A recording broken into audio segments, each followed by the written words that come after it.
It was just a regular day that turned into one of the creepiest moments of GTA Online for me. I was cruising around with my friend Wes. We were on my white motorcycle, blasting people for about an hour with sawed-off shotguns, because that's fun as hell. One of our victims, however, was a completely different kind of player. His character was dressed up like some sort of maniac, all black clothing with a hockey mask. It looked like he was chasing someone on his black motorcycle.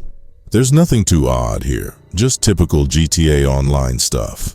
Then Wes and I witnessed him blow up someone as they were trying to get away from him with a sticky bomb. That's when we rolled up on this shady-looking guy, and I blasted him off his black bike with my sawed-off shotgun. Big mistake. As we rode away from his crashed black motorcycle and dead body, I got a text message from him. I thought it was hilarious. I didn't think much of it. Time to come home. About 20 minutes later, Wes and I were at a certain part of the ocean so I could show him something that scared me. It was a spot in the ocean that, when you dive underwater, the water is a dirty red color. I know of this location because it was where one of the nuclear waste barrels was at. It was pretty scary to me because the ocean kind of horrifies me in this game as it does in real life. After showing Wes the scary red water, we resurfaced and noticed that our jet ski had drifted away from us. As we swam toward it, I got a text message. "I like watching you swim." It was that shady-looking guy that I killed a while ago. At this moment, I was in super defense mode. How was he watching us? It was either through a scope of a sniper rifle, or he was at his home spectating through his television. Either way, I didn't check by looking at the map because I wanted every fighting chance I had to not die through his sniper rifle. Wes and I swam back to our jet ski and hightailed it the hell out of there. When we were riding back to shore to drive back to my home, I got another text message. "Press down on the D-pad and look at my face. Run." Nearing shore, I pressed down on the D-pad and saw that he was wearing a black hockey mask with red paint on it. Wes and I were pretty freaked out at this point. We arrived at shore and got in Wes's car and headed to my place for safety. I checked to see where the shady man was, and he was around the location where the red water was at. He was watching us, and now he started to follow us too.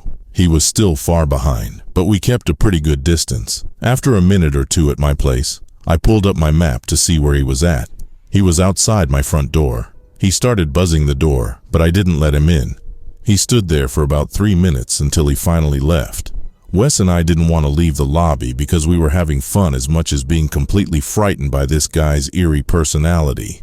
We finally left my home and decided to head over to the discount store to buy some clothes. Wes drove us there in his car. I kept my eye on the map to see if that guy was still following us. He wasn't. It seemed like he wasn't playing at all, but he could definitely reach us in less than a minute if he wanted to.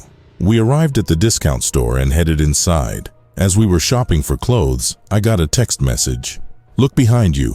There he was, right there in the back of the store, standing there. Wes and I ran out of the store. I got out first, but he stabbed Wes to death when he got out. As my adrenaline was pumping, I got into Wes's car, and he got on his black motorcycle, and he was in pursuit of me.